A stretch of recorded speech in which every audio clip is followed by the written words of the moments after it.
Vamos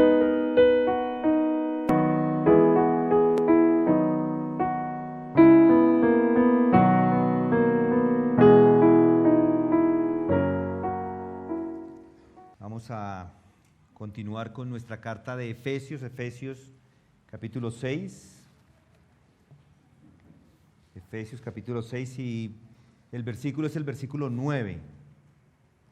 Vamos a dar lectura a ese versículo. Y dice allí Efesios 6, versículo 9, y vosotros, amos, haced lo mismo con ellos y dejad las amenazas sabiendo que el Señor de ellos y de vosotros está en los cielos y que para Él no hay acepción de personas. Vamos a pedirle a nuestro Señor que nos guíe, en oración le vamos a pedir que nos guíe en este estudio.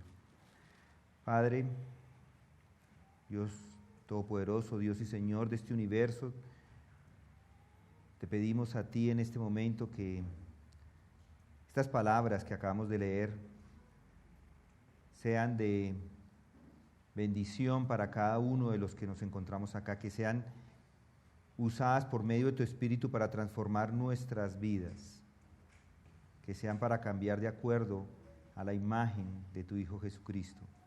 Gracias, Señor, por ellas. Te pedimos que nos mantengas atentos, nos mantengas alertas a ir mirando y comparando nuestras vidas con lo que tú tienes preparado para nosotros en este día, y esto te lo pedimos en el nombre de Cristo Jesús. Amén. Al mirarnos unos a otros, hay diferencias entre las personas, ¿cierto? Si quieren, mírense con toda tranquilidad, somos diferentes. Desde el siglo XIX, de hecho, la comunidad científica ha tenido un gran interés en medir objetivamente las diferencias entre personas. Y la cantidad de diferencias entre las personas puede ser infinita. Hay una cantidad ilimitada de características personales que pueden ser aisladas las unas de las otras. Por ejemplo, las diferencias físicas. Las diferencias físicas son evidentes de cada persona. Cada persona tiene un tamaño y una forma de características exteriores diferentes a otra persona.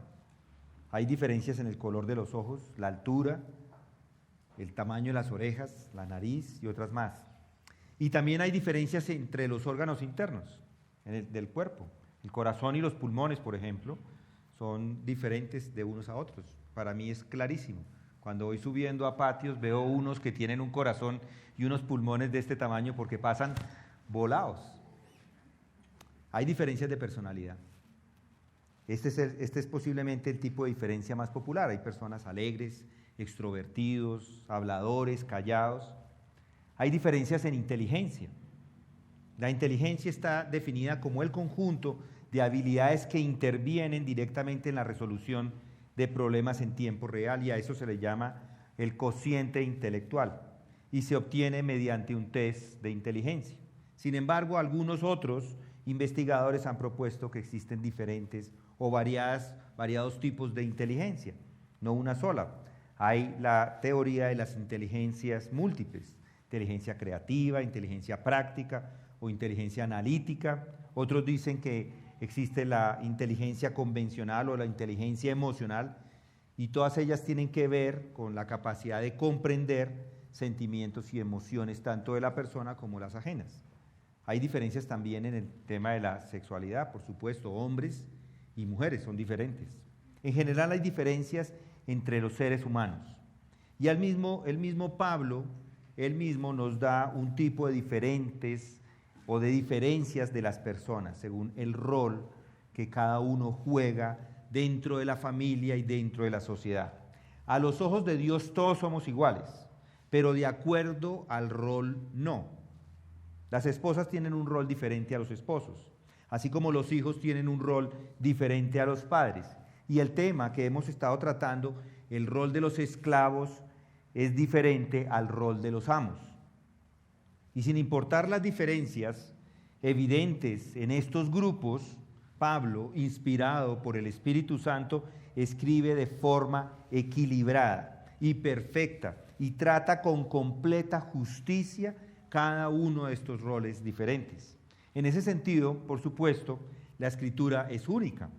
No hay nada en la literatura del mundo que se asemeje a las Escrituras, que sea comparable con ellas.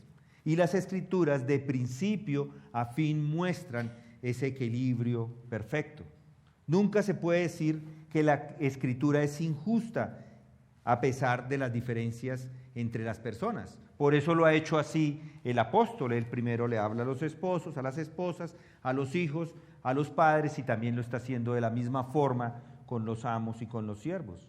Lo que encontramos en las Escrituras es asombroso y único, y estas diferencias en los roles generan conflictos normalmente, y hemos hablado acerca de eso por varias semanas. Pero a pesar de las diferencias en los roles, es posible estar fuera o quedarse fuera de esos conflictos. Cuando las personas son llenas del Espíritu Santo, del que habla el mismo Pablo en Efesios 5:18, es que pueden estar fuera de esos conflictos. De hecho, es solo cuando los hombres llenos del Espíritu Santo, que realmente están llenos del Espíritu Santo, es que pueden vivir en paz y practicar una vida diferente.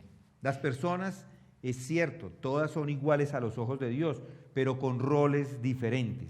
Y cuando alguien no está lleno del Espíritu Santo, los abusos son el plato de cada día y las diferencias salen a relucir. Todas esas diferencias entre todos empiezan a ser evidentes. Y una mala actitud sale a flote. El resentimiento toma control y se generan conflictos. Pero cuando las personas están llenas del Espíritu, no hay resentimientos.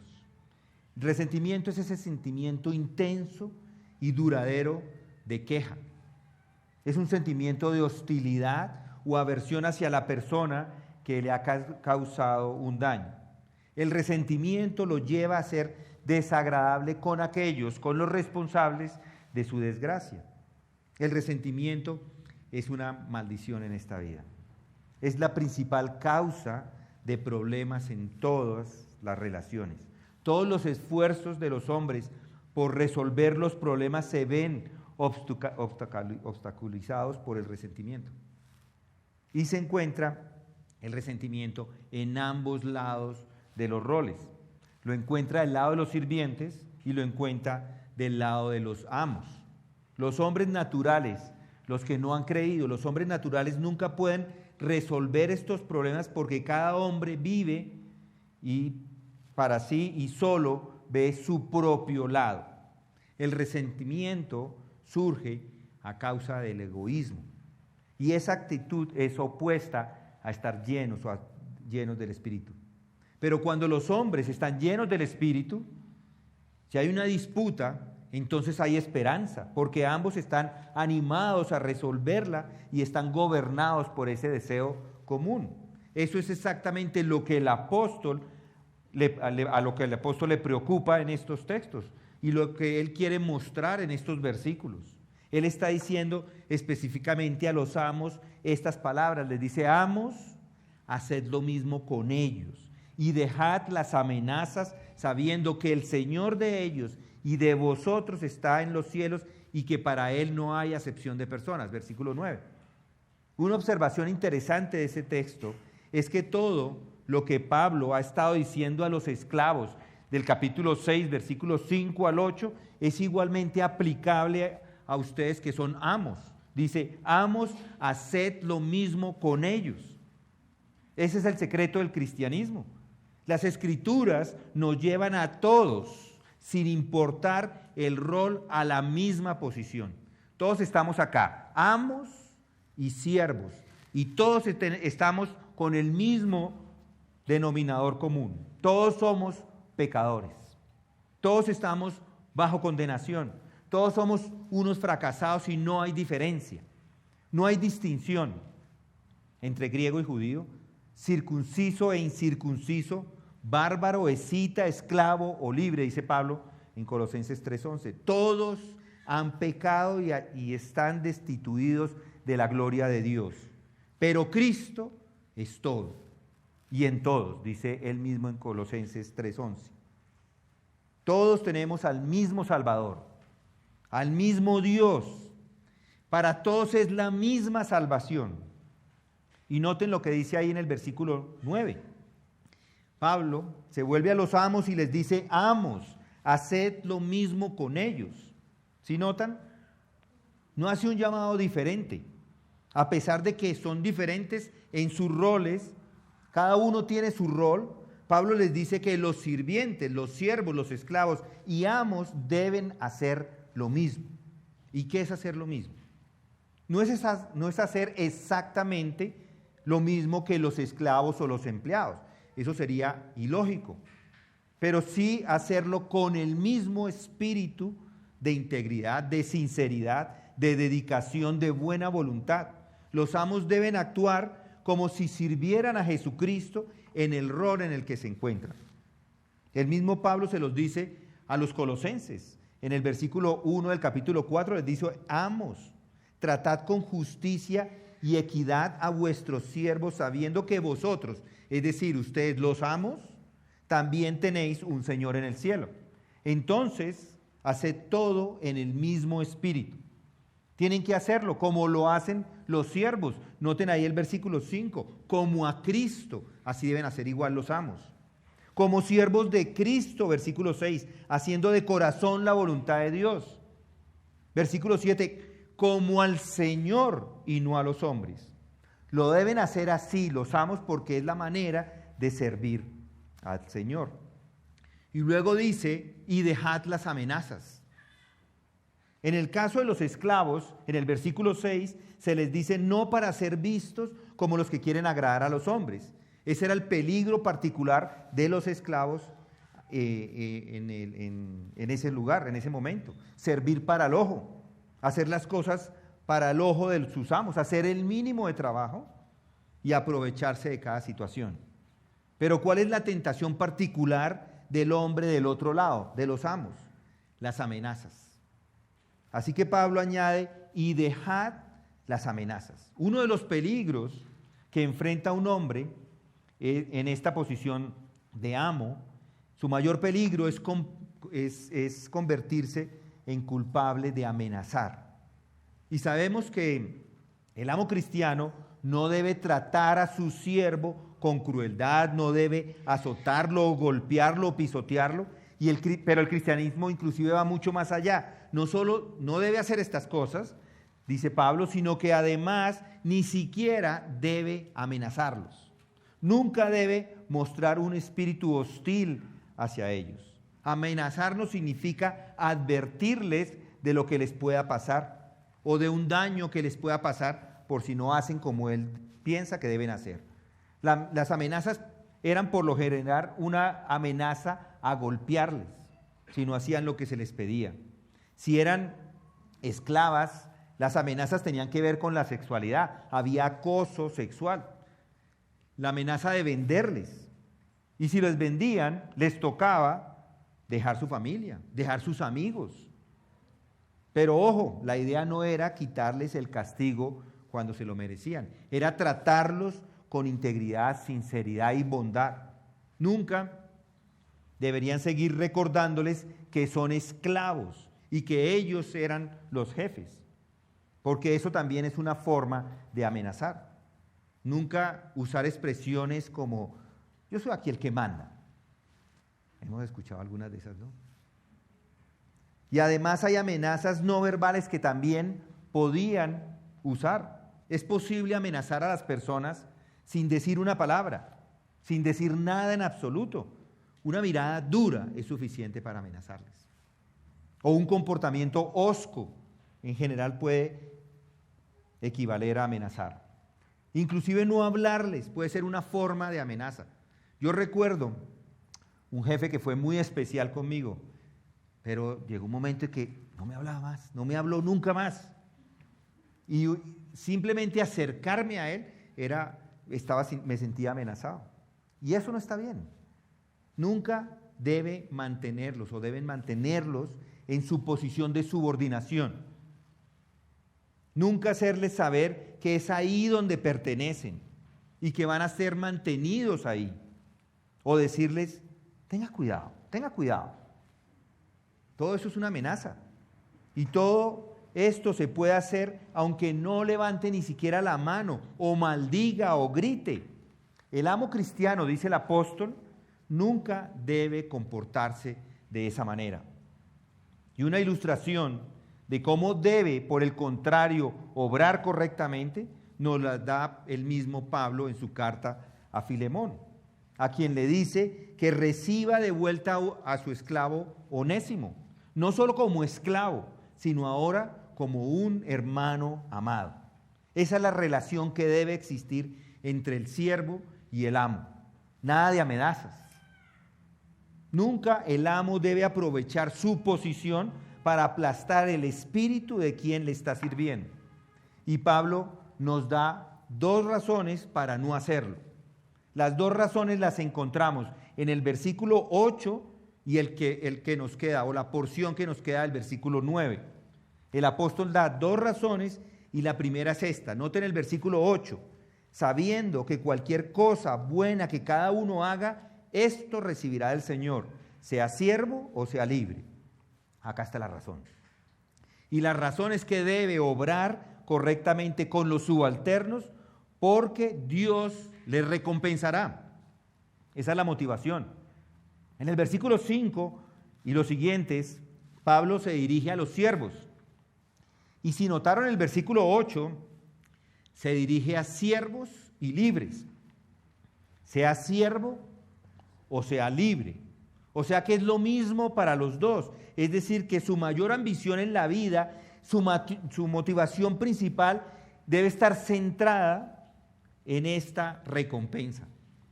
Noten el versículo 8 otra vez. Sabiendo que cualquier cosa buena que cada uno haga, esto recibirá del Señor, sea siervo o sea libre. Este es un gran motivo, una gran motivación. Es el gran motivo que debe regir su vida cristiana. Esta es la razón positiva o la motivación de actuar siguiendo patrones bíblicos. Cualquier cosa buena que cada uno haga. Es decir, usted es responsable ante el Señor Jesucristo por lo que haga. Somos sus siervos y todos tendremos que rendirle cuentas. Hay una recompensa y hay un castigo. Hay un infierno y hay una esperanza de vivir en el cielo. La enseñanza del Nuevo Testamento, y de hecho la enseñanza de todas las Escrituras, es esta. La Biblia, de principio a fin, tiene ante nosotros la idea de cielo y de infierno. El cielo es la recompensa y el infierno es el castigo. Es el mismo Dios que ha determinado estos dos destinos. Si recuerdan, en el monte Gerizim, 6 tribus escucharon las bendiciones por obedecer y dijeron amén. Y luego en el monte Ebal, los levitas estaban en la mitad. Luego en el monte Ebal, las otras 6 tribus escucharon las maldiciones por desobedecer y dijeron amén. Esta era la lección, una lección vital para el pueblo de Israel, para los hijos de Israel, cuando entraron en esta tierra prometida.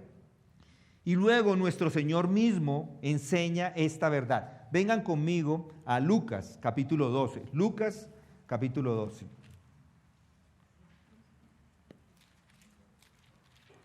Allí el Señor Jesucristo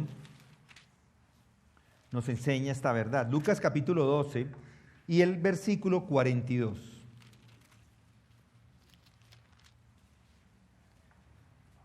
Y el Señor dijo: ¿quién es, pues, el mayordomo fiel y prudente a quien su Señor pondrá sobre sus siervos para que a su tiempo les dé sus raciones? Dichoso aquel siervo a quien cuando su Señor venga lo encuentre haciendo así. De verdad os digo que lo pondrá sobre todos sus bienes. Pero si aquel siervo dice en su corazón: mi Señor tardará en venir, y empieza a golpear a los criados y a las criadas, y a comer, a beber y a embriagarse, el Señor de aquel siervo llegará un día cuando él no lo espera y a una hora que no lo sabe, y lo azotará severamente y le asignará un lugar con los incrédulos. Y aquel siervo que sabía la voluntad de su Señor y no se preparó ni obró conforme a su voluntad, recibirá muchos azotes. Pero el que no lo sabía e hizo cosas que merecían castigo, será azotado poco. A todo el que se le haya dado mucho, mucho se demandará de él. Y al que mucho le han confiado, más le exigirán. Y esta verdad también La encontramos en la parábola de las vírgenes necias y prudentes, en la parábola de los talentos de Mateo 25, en la parábola de las minas de Lucas 19. Todas estas parábolas se dieron con el fin de enfatizar la idea de la recompensa.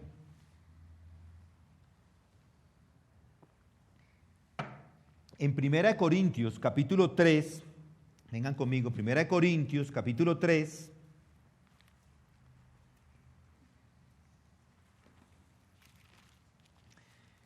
versículo 13, dice Pablo estas palabras, y es bastante claro y explícito allí.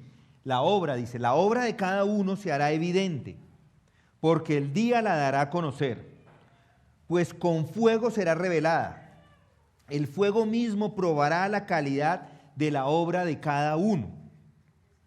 El amo cristiano, como constructor, debe tener cuidado cómo edifica sobre el fundamento que se ha puesto. Noten cómo lo dice, retrocedamos un poquito al 3.11, 1 Corintios 3.11. Dice allí, pues nadie puede poner otro fundamento que el que ya está puesto, el cual es Jesucristo.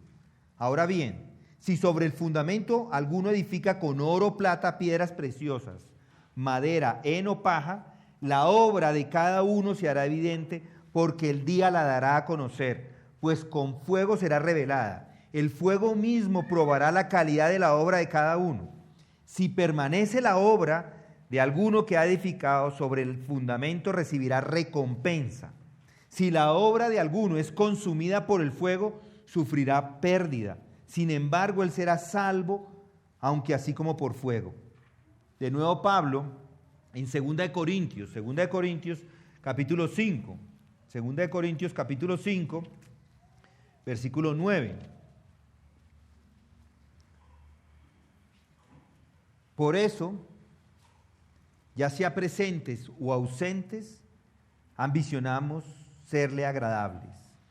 Porque todos nosotros debemos comparecer ante el tribunal de Cristo, para que cada uno sea recompensado por sus hechos, estando en el cuerpo de acuerdo con lo que hizo, sea bueno o sea malo. Esa es la enseñanza del Nuevo Testamento. Y el argumento más claro e irrefutable a favor de esta enseñanza es el que encontramos en Hebreos 12, Hebreos 12:3. En Hebreos 12:3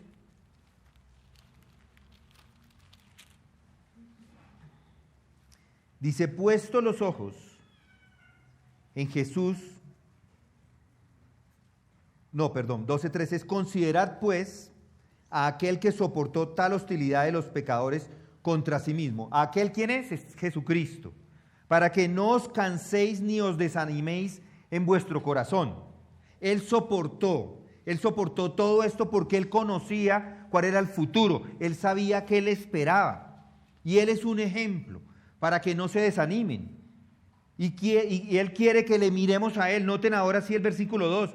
Puesto los ojos en Jesús, el autor y consumador de la fe, quien por el gozo puesto delante de él sabía lo que le esperaba. Soportó la cruz, menospreciando la vergüenza, y se ha sentado a la diestra del trono de Dios.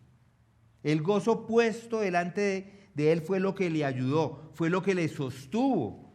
La Escritura no significa, por supuesto, que al hacer estas cosas se gane su salvación. No. La salvación es enteramente por gracia, es un don gratuito de Dios. Efesios lo dice con claridad, porque por gracia habéis sido salvados por medio de la fe, y esto no de vosotros, es un don de Dios. El hombre es justificado solo por la fe, no por obras para que nadie se gloríe. Todos somos salvos exactamente de la misma manera, es decir, por la fe en el Señor Jesucristo. No importa si eran buenos o malos antes de la conversión en el sentido moral, si habían pecado mucho o poco, todos somos llevados al mismo nivel y salvos y justificados solo por la fe, solo por la gracia. Pero habiendo dicho esto, habiendo dejado esto bien claro, la Escritura habla de recompensas. Después de hacer una evaluación de su vida y de las obras que usted ha hecho, y aunque todos somos igualmente salvos, hay unas diferencias. El apóstol dice muy claramente que un hombre que ha estado construyendo madera, heno, paja, la obra de cada uno será puesta en evidencia, porque el día se dará a conocer, pues con fuego será revelada, el fuego mismo probará la calidad de la obra de cada uno. Si permanece la obra de alguno que ha edificado sobre el fundamento, recibirá recompensa. Si la obra de alguno es consumida por fuego, sufrirá pérdida. Sin embargo, él será salvo, aunque así como por fuego. En otras palabras, aunque el hombre construyó madera, heno y rastrojos, permanece justificado por la fe, va a sufrir pérdida. ¿Cómo? No lo sabemos. Con exactitud no lo sabemos, la Escritura no lo dice. Pero lo que sí sabemos es que hay recompensas y que todos recibiremos por lo que cada uno haya hecho. Entonces los amos o jefes deben obrar correctamente con sus subalternos por las recompensas. Esto es algo positivo. Y la segunda razón es por el juicio, y esto es algo negativo. Y esa también es una enseñanza apostólica, y es igualmente una enseñanza para los esclavos y para los amos. Es una verdad que siempre debe estar en sus corazones, que debe estar en sus pensamientos, que debe estar en toda su vida. Y es un gran estímulo para todos nosotros. Noten, sabiendo que el Señor de ellos, versículo 9, y de vosotros está en los cielos, y que para Él no hay acepción de personas. Esto hace referencia a un juicio. Dios juzga y no tiene favoritos. Observen algo. A medida que el apóstol continúa con su exhortación, usa la palabra sabiendo, como ya lo hizo en el versículo 8. Al hablar con los siervos y amos les dice sabiendo. Al hablar con los amos vuelve a decir sabiendo. Podría traducirse sabiendo esto que ustedes ya saben. En otras palabras, el apóstol da esto por sentado. Esta no es una doctrina nueva, extraña o maravillosa que él en este momento está introduciendo. Él dice, ustedes ya saben, lo da por sentado. Esto es algo que supone que todos los que tienen alguna instrucción bíblica, alguna instrucción cristiana, deben saber. Y por lo tanto, porque lo saben, deberían ser gobernados por esta doctrina. Solo les está recordando lo que ya sabían. ¿Y qué sabían entonces? Que Dios es el mismo Dios y no hace acepción de personas. Dios juzga sin parcialidades.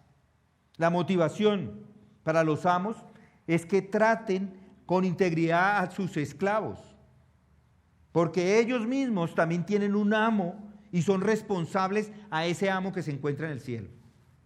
En otras palabras, son siervos del mismo Señor, son siervos con sus esclavos del mismo Dios. Y a este amo o Señor es el Cristo exaltado. Y el Señor se encuentra en el cielo. Y esta referencia a los cielos del versículo 9 sirve para enfatizar el contraste entre los creyentes terrenales que están en la tierra y el que está en los cielos. Y sirve para enfatizar la soberanía de Cristo exaltado como ese Dios juez imparcial. Y noten la siguiente frase. Pablo enfatiza la ausencia de parcialidad por parte del amo en el cielo. Para él no hay acepción de personas. Un oficial de tránsito podría multar o no multar a una persona de renombre. Llega, lo para, es un artista y él podría tomar la decisión de no multarlo. Esto, sin embargo, no es cierto para Dios, como lo vemos en el Antiguo Testamento y en el Nuevo Testamento. En Deuteronomio 10, versículo 17 dice, porque el Señor vuestro Dios es Dios de dioses y Señor de señores, Dios grande y poderoso y temible, que no hace excepción de personas y no acepta soborno. Hechos 10:34 en el Nuevo Testamento. Entonces Pedro, abriendo la boca, dijo, ciertamente ahora entiendo que Dios no hace acepción de personas. Romanos 2:11, porque en Dios no hay acepción de personas. Y así hay muchos otros textos.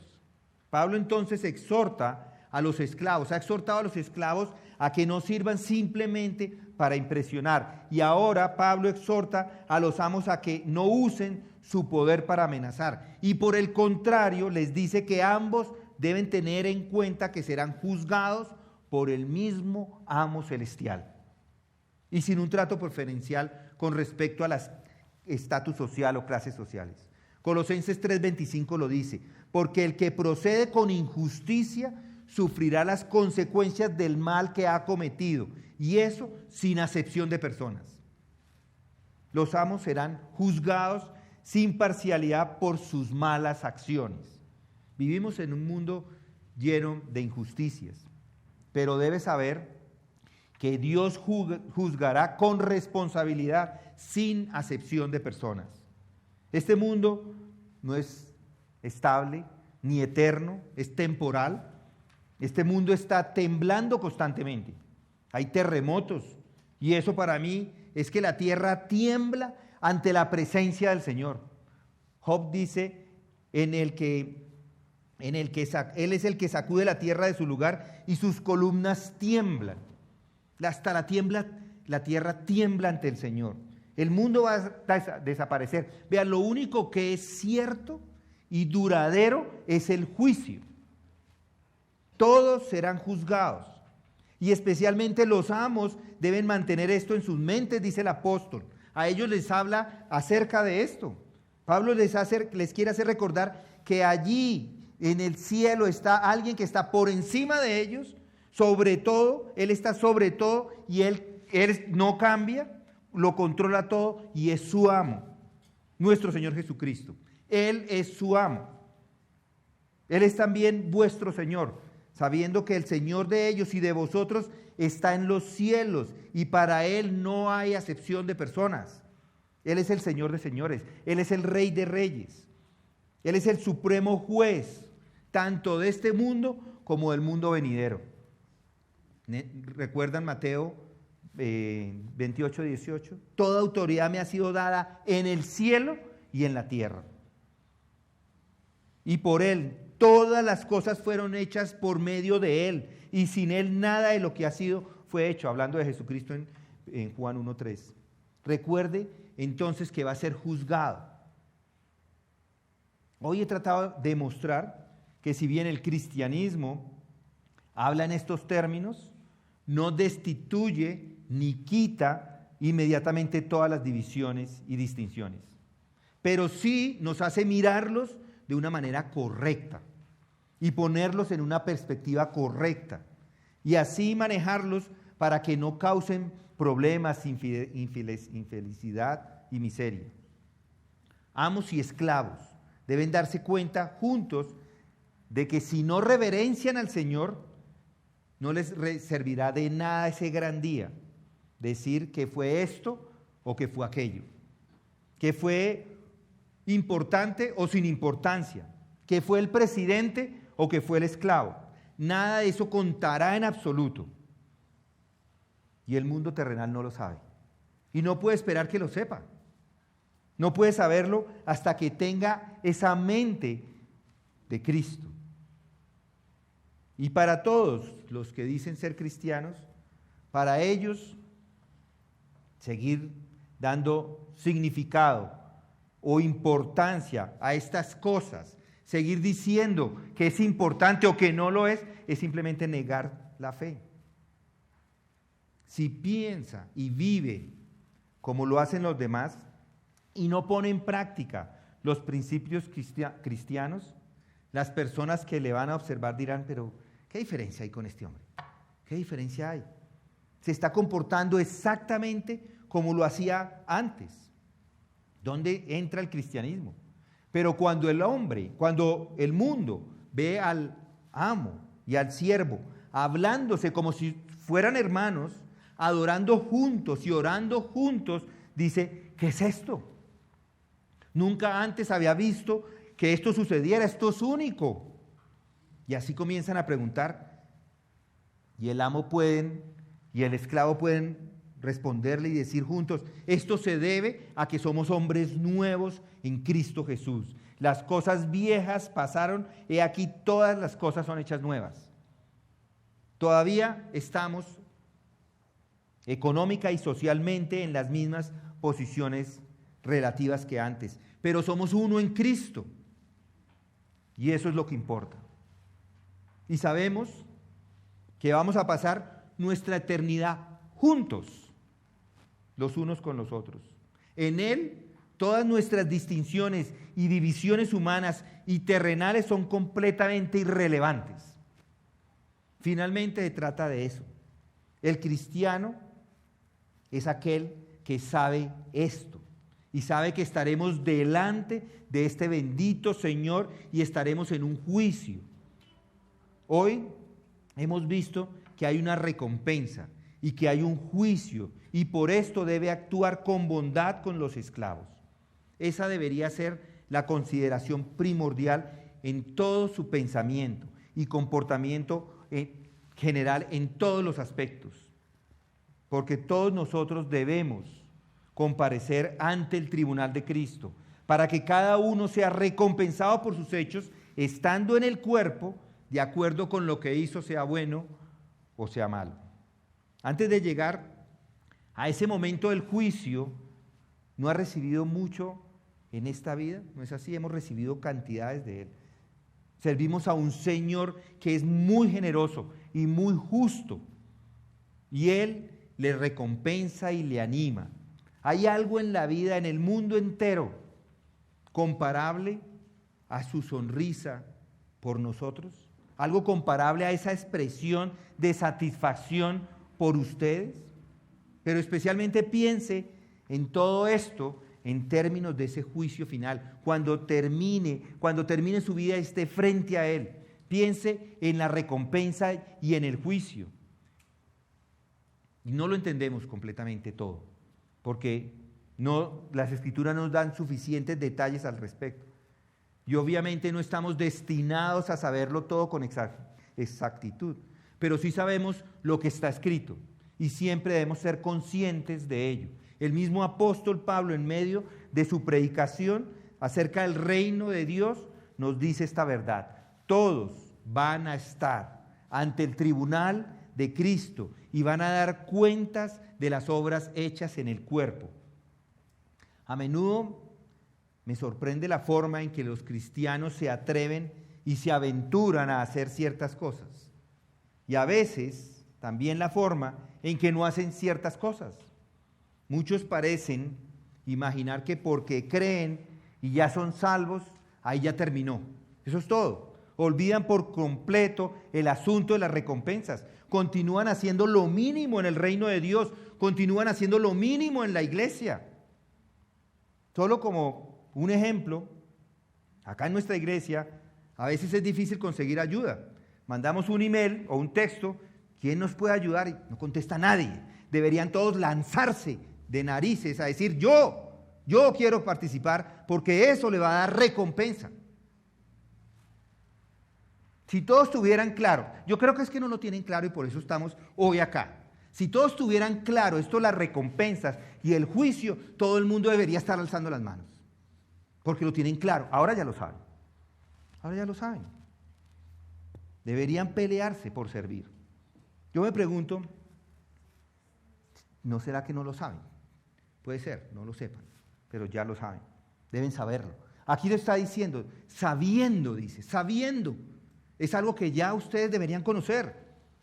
Algunos no parecen entender esta relación que tenemos con nuestro Dios. Mis hermanos, nunca olviden que todo lo que hace y todo lo que no hace es conocido por Dios. Y que va a tener que comparecer a Él y decir y dar cuentas de las obras hechas en el cuerpo, ya sean buenas o malas. Y si son malas, no dice la Escritura con exactitud qué será lo perdido o el dolor por haber hecho las obras malas.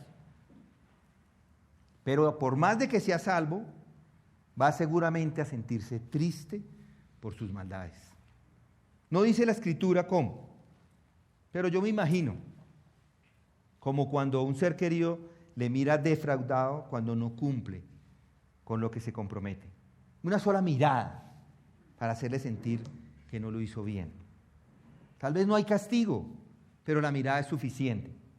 ¿Qué tal cuando llegue al cielo y presente las obras de heno, madera y tin la mirada? Qué vergüenza, ¿no? Se va a sentir avergonzado y se desprecia y se odia a usted mismo por haberle fallado. Lo verán, ustedes lo van a ver, lo van a ver como es Él. Mirarán sus ojos, recordarán cómo le fallaron en su egoísmo, al estar ausentes en su reino y estar ausentes en su iglesia. Dios no quiera que ninguno de ustedes sufra una pérdida. Y recuerden al otro lado, hay una recompensa. Bien, siervo bueno y fiel. En lo poco fuiste fiel, sobre mucho te pondré. Entra en el gozo de tu Señor. Así que el que le da más, más va a recibir. A los fieles, más van a tener. ¿Qué recompensa? En lo mucho te pondré.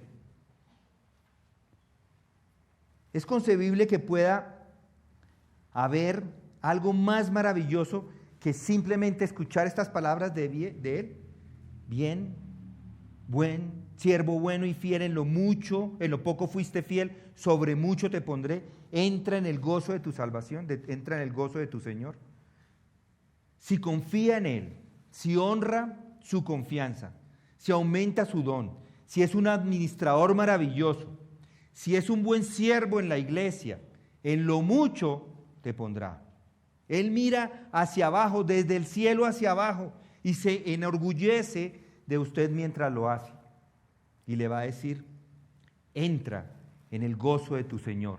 Esta es la graduación. Dios no permita que cualesquiera de nosotros mire su obra en términos de este mundo. Esto es solo terrenal. Estamos aquí hoy y mañana nos fuimos.